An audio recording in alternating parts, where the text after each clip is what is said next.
ڈاکٹروں نے 13 سالہ زخمی محمد ولید کو بھی مردہ سمجھ کر لاشوں کے اسی طویل قطار میں رکھ دیا تھا۔ ولید جسمانی طور پر بظاہر مرا ہوا نظر آ رہا تھا، مگر حقیقت میں وہ زندہ تھا۔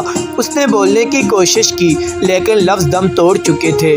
ہلنے کی کوشش کی تاکہ ڈاکٹر اس کی حرکت دیکھ کر سمجھ جائیں کہ وہ تو زندہ ہے، لیکن جسم میں ہلنے کی طاقت بھی نہیں رہی۔ ڈاکٹر جب اسے چھوڑ کر چلے گئے تو ولید کو تھوڑے سے فاصلے پر کھڑی نرس کو اپنے زندہ ہونے کا پیغام پہنچانے کا واحد راستہ یہ نظر آیا کہ وہ لمبی لمبی سانسیں لے۔ جب اس نے گہری سانسیں لی تو اس کے منہ میں جمع خون بلبلوں کی صورت میں باہر نکل آیا۔ نرس کی اس پر جب نظر پڑی تو اس نے ڈاکٹرز کو آواز دی کہ وہ دیکھو بچہ اب بھی زندہ ہے۔ یوں اسے ایمرجنسی روم لے جایا گیا۔ خون کے بلبلوں نے ایک طرح سے ولید کی جان بچائی۔ ولید خان وہ پہلا طالب علم تھا جسے شدت پسندوں نے آرمی پبلک اسکول میں داخل ہوتے ہوئے گولیاں ماری تھی۔ اسے 8 گولیاں لگی تھی، جن میں سے 6 اس کے چہرے میں پیوست ہو گئی تھی۔ اس کا جبڑا، ناک کی ہڈی اور دانت ٹوٹ کر گر چکے تھے، گویا اس کا چہرہ آدھا رہ گیا تھا۔ ایک حملہ آور یہ یقین کرنے کے لیے کہ وہ زندہ ہے یا مردہ، اس نے اس کے سینے پر لاتیں ماری۔ وہ سن رہا تھا کہ جب ایک حملہ آور دوسرے کو کہہ رہا تھا کہ ان سبھی کے سروں میں گولیاں مارتے رہیں۔ جب حملہ آور حال چھوڑ کر نکل گئے تو ولید بھی اٹھتے گرتے باہر چلا گیا۔ اس وقت ہر سو چیخیں تھیں، گولیوں کی آوازیں اور بچوں کی دوڑیں۔ ولید نے مدد کی درخواست کی پر کسی نے نہ سنی، کیونکہ بھاگنے والوں کو خود بھی مدد کی ضرورت تھی۔ ولید نے دیوار کا سہارا لیا، تھوڑی دور چلا اور پھر گر پڑا، پھر اٹھا اور جو ہی دایاں پاؤں پہلی سیڑھی پر رکھ کر چڑھنے لگا کہ دڑام سے نیچے گر گیا۔ اس وقت ولید کو پتہ چلا کہ اس کے پیر میں بھی گولیاں لگی ہیں۔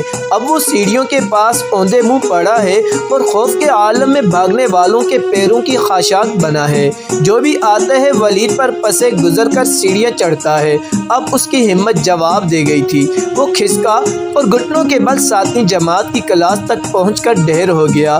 وہ تھک چکا تھا، لیکن اسے یہ خوف تھا کہ اگر اس نے آنکھیں بند کر دیں تو کہیں ریسکیو والے اسے مردہ سمجھ کر یہیں چھوڑ نہ دیں۔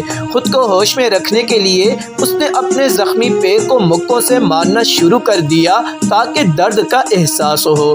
بالآخر 10 منٹ کے بعد ریسکیو والے پہنچے اور اسے CMH لے گئے۔ زندگی تو بچ گئی لیکن شناخت چھن گئی۔ ولید 7 دن تک بے ہوش پڑا تھا اور گھر والے اسے پہچان نہیں پا رہے تھے۔ وجہ یہ تھی کہ اس کا پورا چہرہ پٹی سے ڈھانپا ہوا تھا۔ گھر والوں نے ایک ایک لاش دیکھی، ہر زخمی بچے کو دیکھا، لیکن بالآخر اس کے والد نے رات کے 10:30 بجے اسے بنیان سے پہچانا۔ یہ بنیان اس کے والد صاحب نے 2 دن پہلے اسے دی تھی، مگر اس کے باوجود گھر والوں کو اس کے ولید ہونے کا یقین نہیں تھا۔ جب 1 ہفتے بعد اسے ہوش آیا تو ڈاکٹر نے پوچھا آپ ولید ہیں؟ تو اس نے سر ہلا کر ہاں میں جواب دیا، لیکن موت کے منہ سے لوٹنے والا ولید آج سر ہلا کر نہیں بلکہ پہلے کی طرح منہ اور زبان کھول کر بات کرتا ہے۔ آدھے چہرے کا وہ ولید اب مسکراتا ہے اور اپنی کہانی سنا بھی سکتا ہے۔ وہ ولید جو زخموں سے چور رینگتے رینگتے آرمی پبلک اسکول کی 7ویں جماعت میں ڈھیر ہو کر زندگی کی آخری سانسیں گن رہا تھا، آج یونیورسٹی آف برمنگھم اسکول کی کرکٹ ٹیم کا کیپٹن اور اسی اسکول کی ہینڈ بال اور ہاکی ٹیم کا کھلاڑی ہے۔ شدت پسندوں نے اس سے آرمی پبلک اسکول چھیننے کی کوشش کی، لیکن آج وہ برمنگھم کے اسکول میں اسٹوڈنٹ کونسل کا ہیڈ بوائے ہے۔ ولید کہتا ہے کہ پہلے اپنے لیے جیتا تھا اور حملے کے بعد اب دوسروں کے لیے جیتا ہے۔ اللہ پاک اس بچے کو کامیابیوں اور خوشیوں والی لمبی عمر عطا فرمائے۔ اور کسی نے کیا خوب کہا کہ اپنے لیے تو ہر کوئی جیتا ہے، اپنے لیے تو ہر کوئی جیتا ہے، زندگی نام ہے دوسروں کے لیے جینے کا۔